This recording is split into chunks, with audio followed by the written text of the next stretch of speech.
Meus irmãos, graça e paz da parte do Senhor Jesus.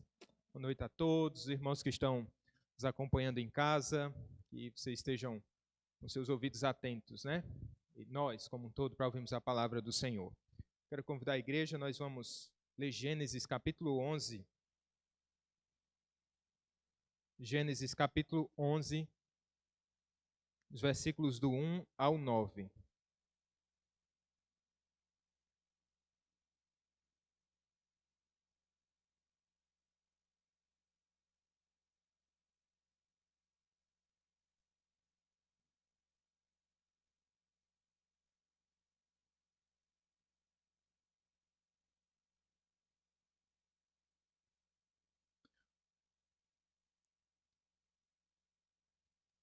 Vamos ler, meus irmãos? Diz assim: Ora, em toda a terra havia apenas uma linguagem e uma só maneira de falar. Sucedeu que, partindo eles do Oriente, deram com uma planície nas terras de Sinear e habitaram ali. E disseram uns aos outros: Vinde, façamos tijolos e queimemo-los bem. Os tijolos serviram-lhes de pedra, o betume de argamassa.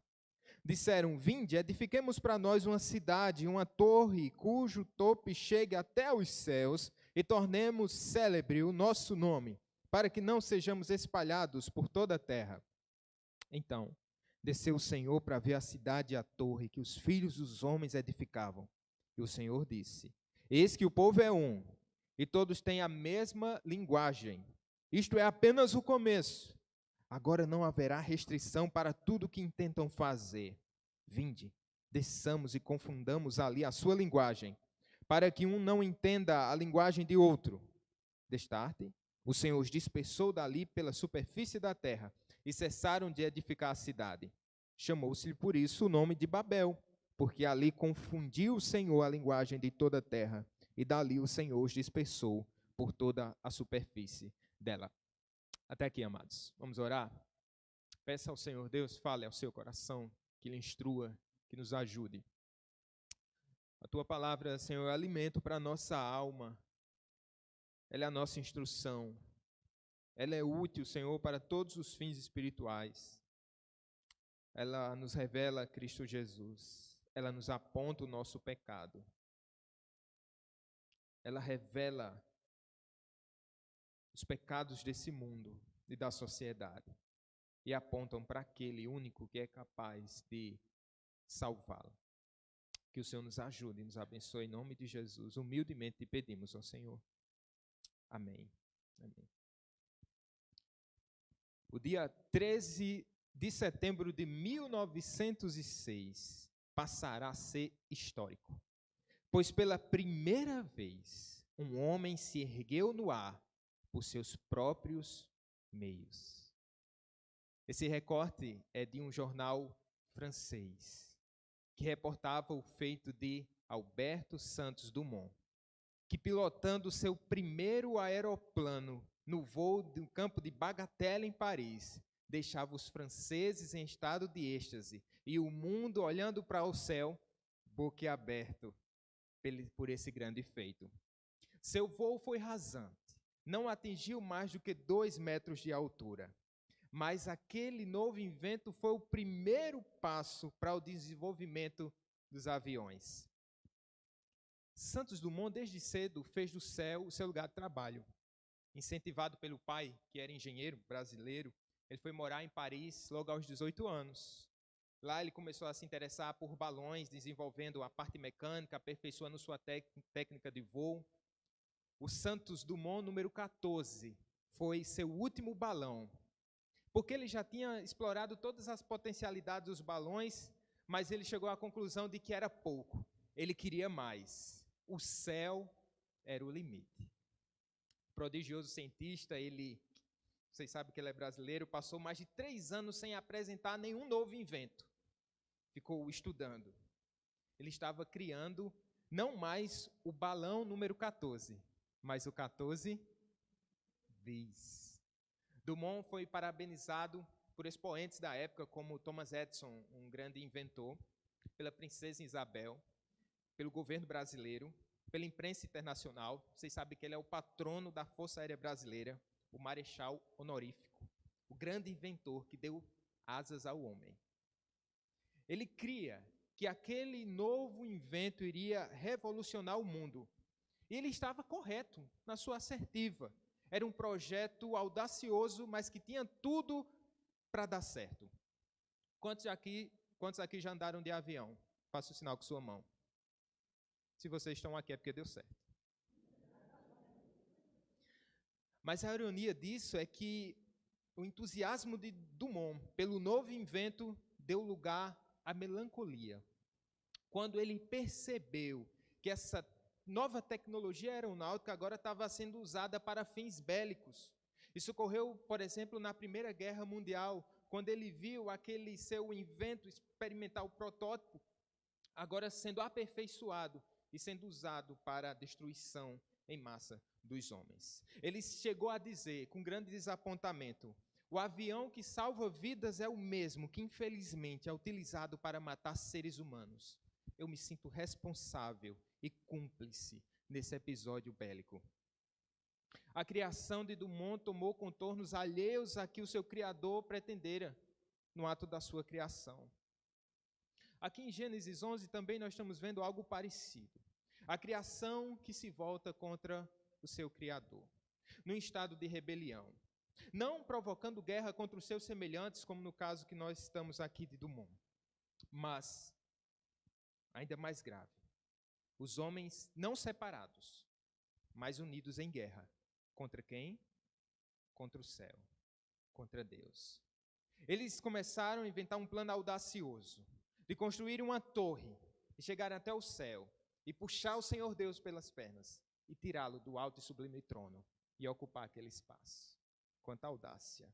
O céu é o limite para essa humanidade que é inimiga de Deus. Eu quero ver com vocês nessa noite, olhando para esse texto, que os homens em estado de rebelião contra Deus, eles constroem para o mal, mas eles serão confundidos, que isso é Babel. Vamos, com fé no Senhor e no poder do seu Espírito Santo, adentrarmos esse texto. A primeira coisa que eu quero ver com vocês é sobre a audácia dos projetos humanos feitos à parte de Deus e contra o próprio Deus. Estamos tratando aqui de uma civilização pós-diluviana. Eles estão descendo do lugar onde a Arca de Noé parou. Vocês lembram que no capítulo 6 houve uma grande ação divina, quando ele vem visitar os homens, ele percebe a maldade que chega a patamares assim estratosféricos. E ele resolve dar fim, dar cabo da humanidade, preservando somente Noé e os seus filhos, e conjuntamente com seus familiares.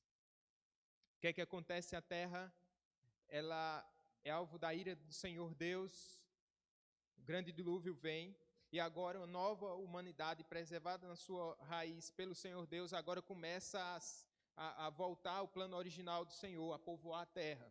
E eles estão aqui nessa parte da história, partindo do Oriente, como diz aí no nosso texto, como diz em Gênesis, logo no versículo 1. Eles dão com a planície na terra de Senear. E o que é que acontece? Eles resolvem ali habitar.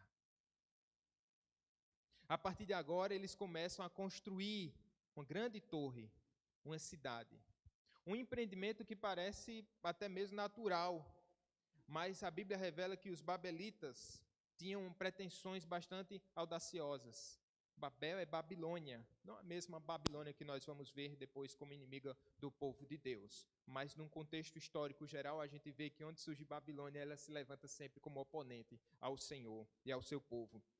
Babel, ela é uma cidade já citada no capítulo 10. Ela está atrelada a um indivíduo chamado Nimrod, que significa nós nos rebelaremos.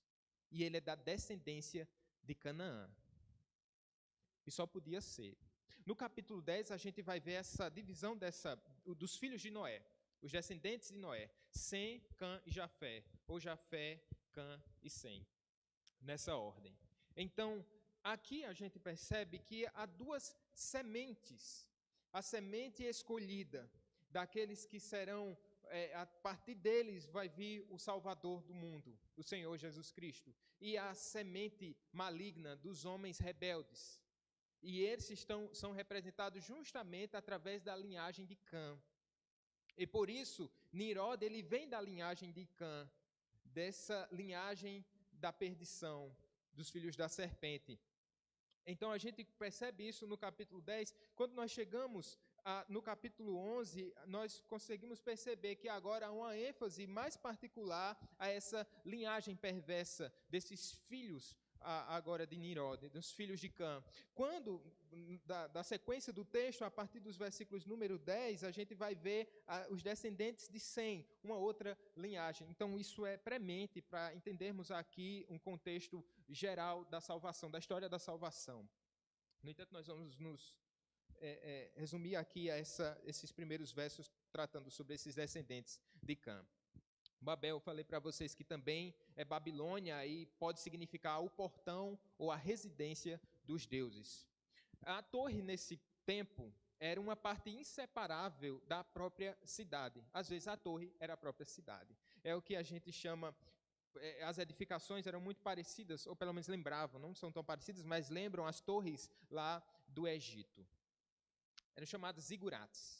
Essa edificação era uma pirâmide em forma de escada que tinha no topo, assim, um local onde eles deixavam preparado para os deuses, quando visitassem os homens, eles ficarem ali. Eles tinham escadas. Então, presumia-se que os homens iriam até, no sentido de Babel, iriam subir até Deus. Os zigurates mostravam que os deuses iriam descer até os homens. Um caminho de Deus para os homens, ou dos deuses. Aparentemente, Babel tinha tudo para dar certo.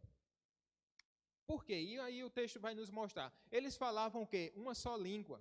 E você que fica lutando aí para aprender inglês, você sabe por que você está fazendo isso? Né? O mundo fica pequeno para a gente, as fronteiras elas são alargadas, então a gente tem passe livre, pode se comunicar e a gente pode adentrar na área de pesquisa, do campo de trabalho e até do entretenimento, não é? Eles falavam uma só língua, um só idioma. No hebraico quer dizer um só lábio. Eles também possuíam um só vocabulário, sem dialetos. Não tinha nem um nordestinês, não tinha nem ninguém com sotaque paraibano. Era uma só coisa. Então, hoje, a gente percebe justamente que há essa luta do homem justamente para aprender uma nova língua para o mundo para a gente falar uma só língua, para podermos avançar nos nossos intentos. Eles tinham unanimidade em torno de um projeto. Você sabe que às vezes tem gente na universidade, por exemplo, que não gosta nem de fazer dupla para fazer seus projetos, porque dá contraste, conflito, né?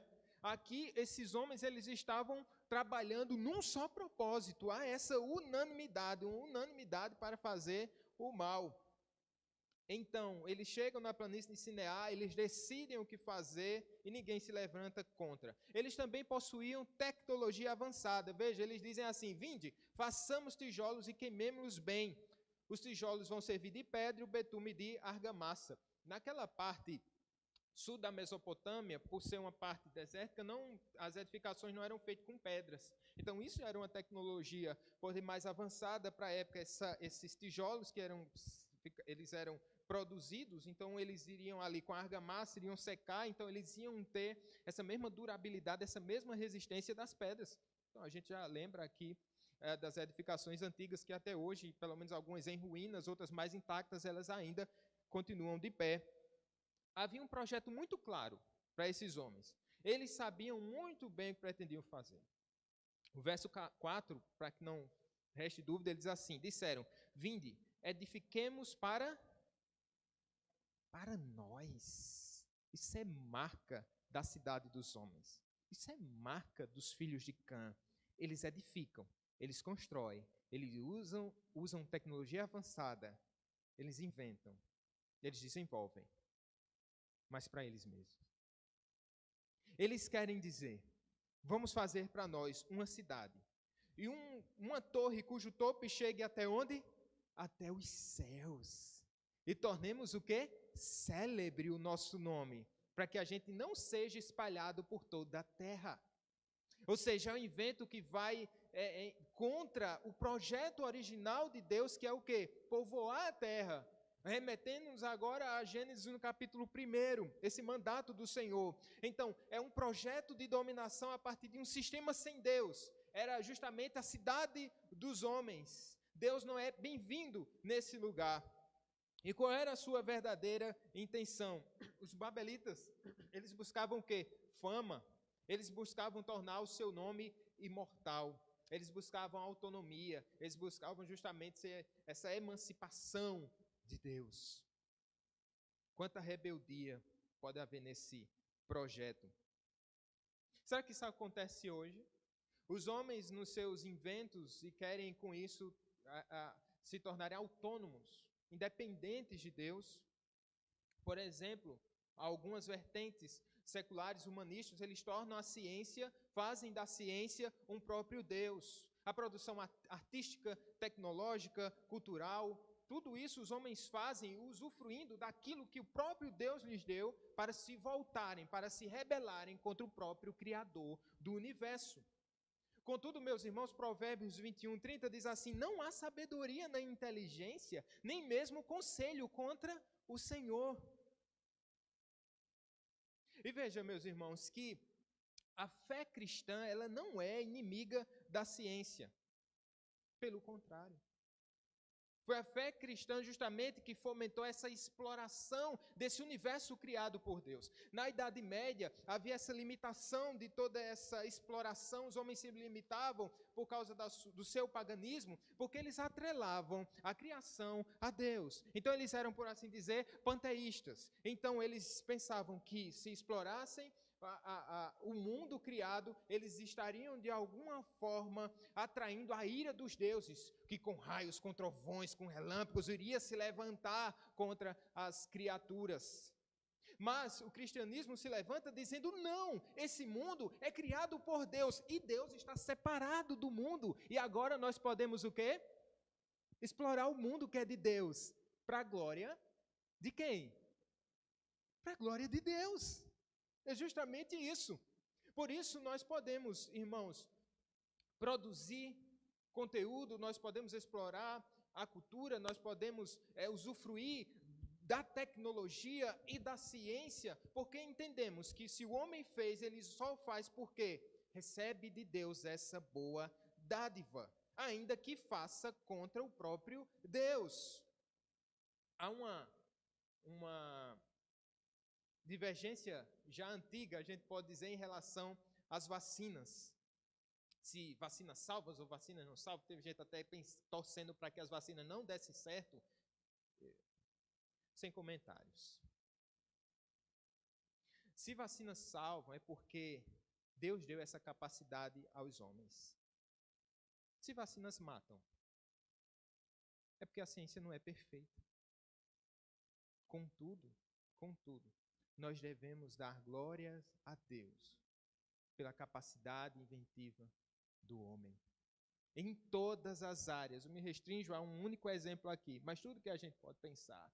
Se nós formos por demais, temos essa desconfiança de tudo que é ciência, de tudo que é tecnologia, eu estaria aqui com medo desse prédio desabar, porque foi utilizado ciência aqui para a edificação desse prédio, você sabia? Eu estaria com medo de estar manuseando aqui esse computador, porque ele poderia explodir, você sabia? Mas veja, os homens, é verdade, eles utilizam isso de maneira autônoma para se rebelarem contra o Criador. E nós devemos ter cuidado com isso, naquilo que produzimos, porque é muito tentador, irmãos, você ter a capacidade que é dada por Deus, mas de criar algo, de ser reconhecido por isso, de alguma forma tornar a sua vida mais fácil, melhor, mais prática, porque percebam, todos os inventos humanos, elas têm essa intencionalidade, que é o quê? Tornar a vida mais prática. E não é bom? Mas com isso, nós também somos tentados a pensar que nós podemos ter autonomia, que nós somos independentes de Deus naquilo que fazemos. Por isso, se fazemos, devemos dar glórias ao Senhor Deus, que é o Criador de todas as coisas. Perceba que Babel tinha tudo para dar certo, mas também tinha tudo para dar errado. Vamos para um segundo ponto. Os feitos dos homens estão sob os olhares atentos de Deus. O que havia de errado no invento de Babel? Seu problema estava na estrutura. Não estou falando de estrutura física. Estou falando da ideologia que estava ali, nos fundamentos de Babel. Verso 5 diz: Então desceu o Senhor. Vamos ler juntos os versículos 5 e 6. Então desceu o Senhor para ver a cidade e a torre que os filhos dos homens edificavam. E o Senhor disse: Eis que o povo é um, todos têm a mesma linguagem, isto é, apenas o começo. Agora não haverá restrição para tudo o que intentam fazer. Essa edificação chama a atenção de Deus, não pela sua suntuosidade, mas porque sabemos que o Senhor habita no alto e sublime trono e nada pode encher os olhos de Deus, a não ser o seu Filho. Os babelitas esperavam que os deuses entrassem naquela salinha lá no cume do zigurate. Vocês lembram que eu falei? Logicamente, a Bíblia utiliza dessa linguagem, dizendo que Deus veio, que Deus visitou, mostrando esse movimento espacial divino para mostrar justamente a indignação de Deus. Deus está aqui para ver os feitos dos homens antes de proferir uma sentença judicial. Veja, ele desceu no jardim do Éden para ver o que o homem tinha feito, logo na ocasião da queda de Adão e Eva. Ele desceu no assassinato de Abel para averiguar aquilo que o primeiro homicida havia feito. Ele desceu também, capítulo 18 de Gênesis, para ver a maldade de Sodoma e Gomorra, que subiram até os céus. Então ele desce para ver justamente, antes de proferir essa sentença judicial. Ele desce aqui ironicamente, porque os homens não conseguem subir até os céus. Eles queriam destronar o Senhor do universo, mas Deus não dá esse trabalho a eles. Ele desce. Eles pensam que são um mega avião capaz de voar em altitudes estratosféricas, mas na verdade eles não passam de mini drones. Aquilo que eles tinham construído de maneira suntuosa para fazer com que o seu nome se perpetuasse na terra, vira uma sátira para Deus. Deus desce porque essa criação não consegue chegar até o céu. Certo pensador disse que tudo que os homens fazem, eles fazem aos pés do Senhor. De modo que aqui a gente percebe a onipresença de Deus.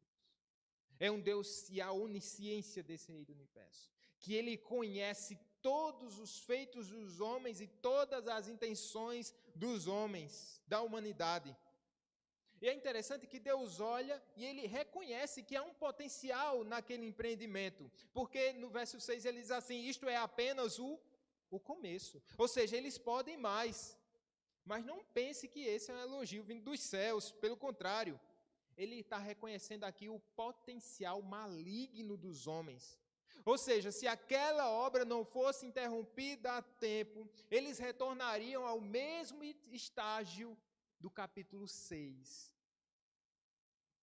da época pré-diluviana, onde os homens começaram, como eu já falei para vocês, a darem vazão a todo tipo de maldade em seus corações. Por isso Deus está dizendo, isso é apenas o começo. Eles podem mergulhar mais fundo nessa maldade deles.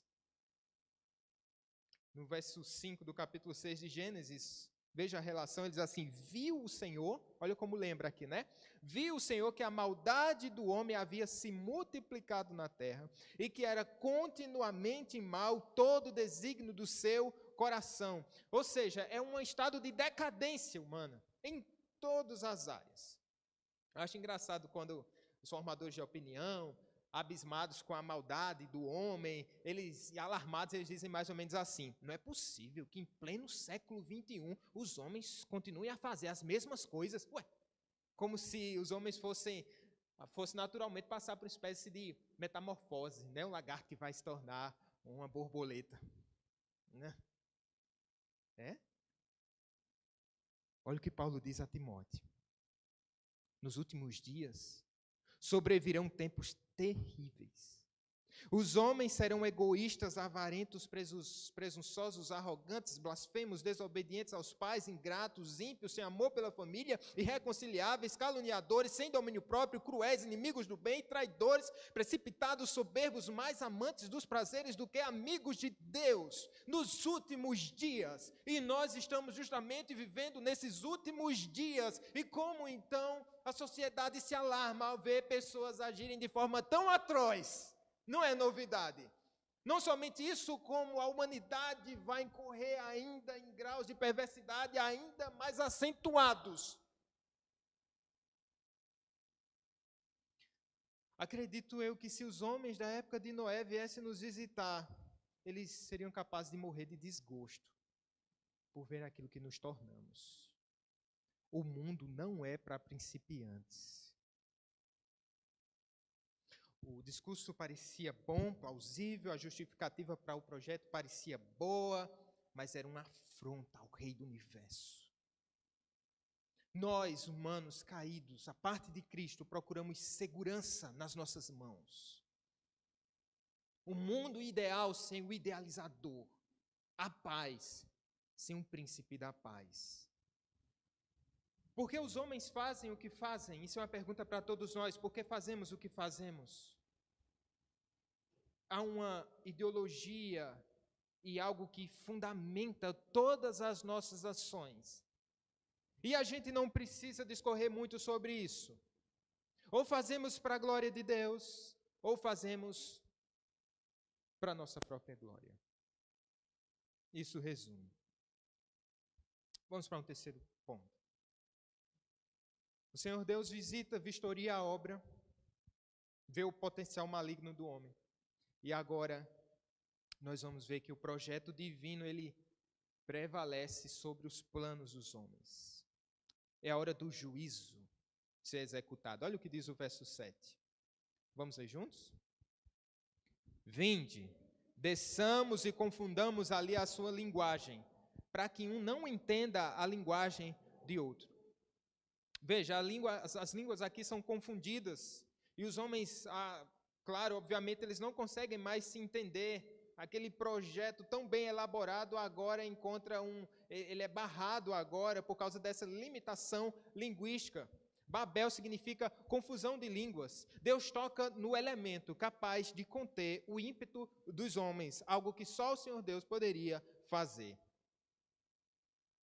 Em 1926, Santos Dumont ele apelou à Liga das Nações, pedindo que os aviões não pudessem ser usados como armas de guerra. O pedido foi em vão. Aqui nós vemos o Criador perdendo o controle sobre sua criação. Em Gênesis 11, nós vemos o Senhor, o Criador soberano, que possui controle eterno sobre sua criação, sobre suas criaturas. Porque no verso 8 diz assim: e cessaram de edificar a cidade. Os homens fazem o que fazem, com toda rebeldia e maldade, até o Senhor descer e impor esse limite, e barrar todo o intento, toda obra perversa. O Senhor desce e a obra para. Isso é o quê? Um Deus soberano que controla todas as coisas. Na cidade dos homens, Deus continua sendo Senhor, de modo que Ele não perde o controle de nada. Enquanto esse Deus soberano não perde o controle, esse texto mostra essa sátira, que os homens são meros mortais. No verso 5, o texto vai dizer que Deus chama-os de filhos dos homens, mostrando quem eles são. Eles são pó, são pobres.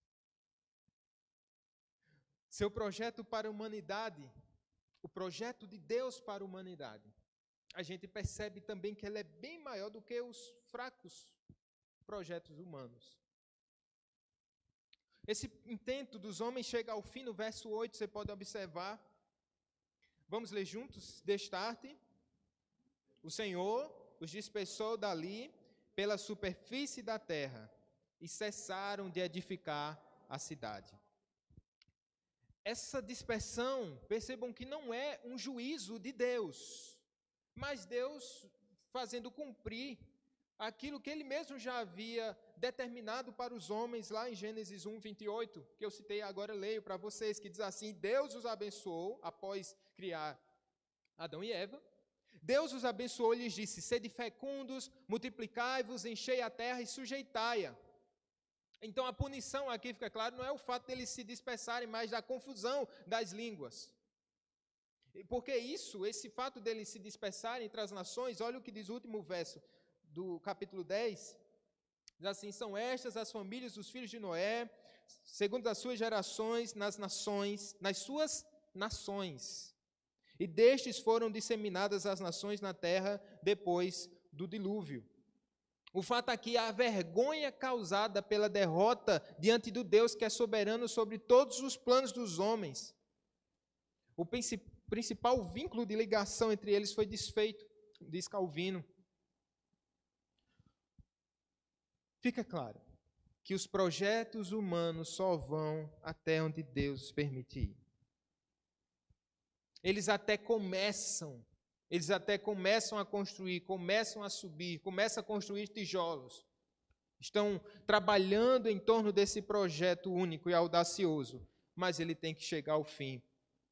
O projeto de Deus, irmãos, não é para que vivamos juntos no mesmo lugar, mas para que o projeto dele é que espalhemos a sua imagem, multiplicando-nos, crescendo. Esse é o projeto para toda a humanidade, e esse é um projeto que está nesse mandato que é cumprido pelos homens, querendo ou não. Isso continua acontecendo. Isso é uma bênção, porque é um mandato divino, mas você há de convir que enquanto o homem mais se multiplica, mais a maldade também se alastra.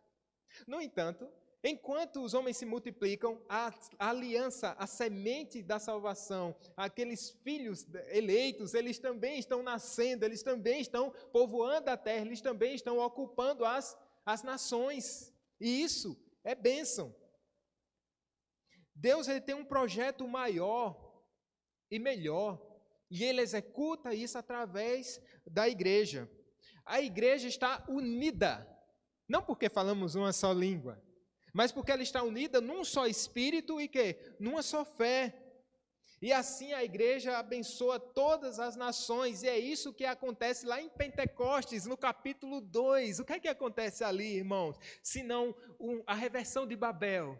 Em Babel as pessoas estão confusas, é Babel, elas não conseguem entender uma língua do outro. Em Atos capítulo 2, há pessoas de várias nações ali, que falam várias línguas, e ali pelo sopro do Espírito Santo, quando a igreja está reunida, eles conseguem escutar tudo na sua própria língua. Essa é a reversão de Babel e o propósito de Deus, não de nos juntarmos num só lugar, mas de nos espalhar e espalhar a glória, o nome de Cristo, o nome do Senhor, a salvação, o Evangelho. É isso que Deus faz, a criação do Senhor, o projeto do Senhor é muito maior e muito melhor, e não tem jeito nenhum de dar errado, irmãos. E é na igreja, eu falo uma frase do pastor Mauro Meister: o único lugar do mundo que os homens se reunirão para conter o avanço do mal. É nesse lugar chamado igreja. Louvado seja o nome do Senhor. Essa é a cidade de Deus, que não é física, mas está dentro de nós, irmãos. Apocalipse, no capítulo 21, é algo glorioso.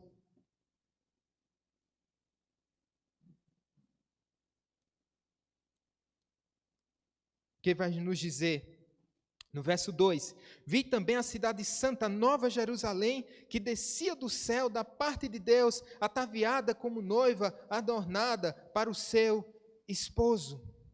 Essa é a cidade de Deus, mas essa cidade de Deus, cujos habitantes, cujos moradores já são chamados aqui, nesse mundo. Isso é glorioso. E o projeto da igreja não gira em torno de um projeto egoísta, antropocêntrico, mas um projeto divino, que tem por objetivo fazer discípulos de todas as nações, de todos os povos. Não estamos preocupados em ocupar o céu, porque cremos que Cristo já o conquistou para nós. Ele é nosso. Não há mais limite no céu. O limite do céu é o pecado, mas o santo desceu do céu. Nós não precisamos subir até ele, ele desce até nós. Isso é Cristo Jesus, o nosso Salvador. Nosso projeto qual é? Nosso projeto agora é conquistarmos a terra para o céu. Deus fez da terra o seu lugar, o lugar do seu trabalho, através da igreja.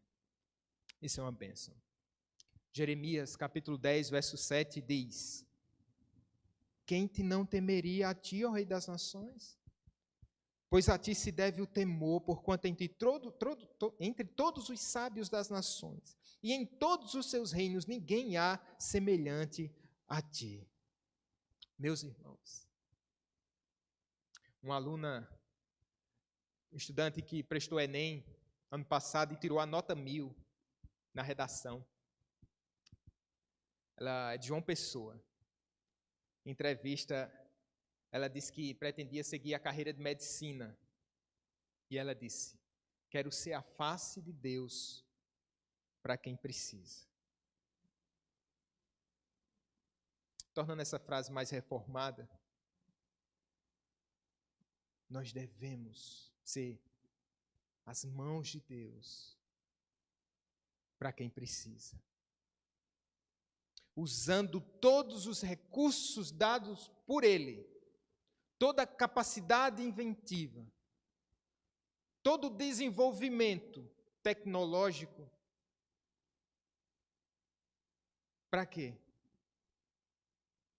Para glorificar a Deus nessa terra. Não fazendo o que fazemos para perpetuarmos o nosso nome, mas para exaltarmos o Senhor Jesus Cristo naquilo que fazemos. O projeto divino para aqueles que fazem parte da cidade de Deus é que sejam bênção e continue seu projeto aqui nessa terra.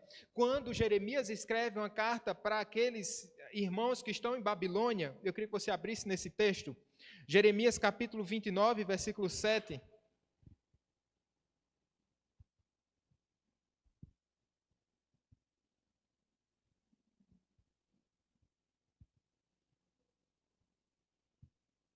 Jeremias capítulo 29, dos versos 4 ao 7.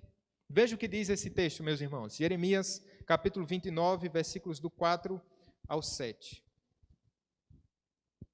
Assim diz o Senhor dos Exércitos, o Deus de Israel, a todos os exilados que eu deportei de Jerusalém para a Babilônia: edificai casas e habitai nelas, plantai pomares e comei o seu fruto, tomai esposas e gerai filhos e filhas, tomai esposa para vossos filhos e dai vossas filhas a maridos para que tenham filhos e filhas, multiplicai-vos aí e não vos diminuais, procurai a paz da cidade para onde vos desterrei e orai por ela ao Senhor, porque na sua paz vós tereis paz. Esse era o papel da igreja em Babilônia. Esse é o papel da igreja nesse mundo onde nós estamos vivendo, continuando a viver para a glória de Deus, cumprindo o seu mandato e não deturpando e não usando para a nossa própria glória aquilo que nós temos recebido do Senhor. O céu não é mais o nosso limite, eu já falei para vocês isso. O nosso campo de trabalho hoje, por hora, é a terra. Essa é a sua vez de ser uma bênção, meu irmão, naquilo que você faz. Essa é a sua hora de glorificar a Deus, seja na escola, seja na academia, seja na família, em todas as áreas onde a igreja está, onde Deus a colocar, Ele a coloca para que ela seja luz, para que ela seja uma bênção. Não nos rebelamos contra o Senhor, mas entendemos que através dele o seu nome tem sido glorificado. O Senhor Deus não olha deprimido ao ver sua criação se distanciando dele. Por quê? Porque o seu projeto é maior. E ele vê com alegria a igreja cumprindo a sua missão, com humildade, com amor, dizendo: ora vem, Senhor Jesus, para me levar para a minha cidade. Por ora, essa cidade que eu estou, aqui onde eu estou, eu glorifico o teu nome. Amém, meus irmãos. Fechemos nossos olhos, vamos orar.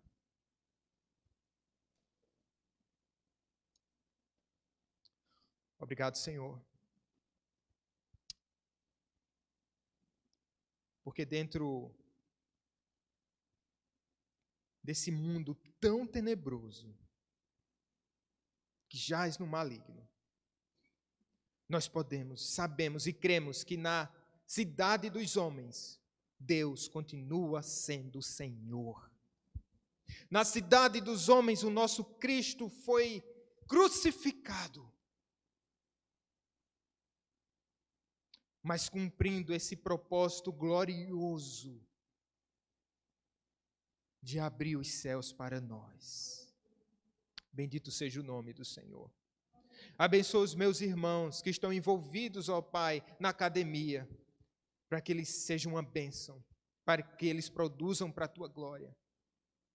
Seja no comércio, seja na indústria, seja na família, tudo façamos para a Tua glória, Senhor, em nome de Jesus. Esse é o nosso intento, esse é o nosso propósito. Obrigado pela unidade em torno da igreja, ó Pai, a unidade do Espírito Santo, Senhor Deus. Espalhados, dispersados entre as nações, para espalharmos a Tua glória e o Evangelho do Teu Filho Jesus. Precioso Tu és para nós. Ajuda-nos e abençoa-nos. Em nome de Jesus, amém. A ceia do Senhor.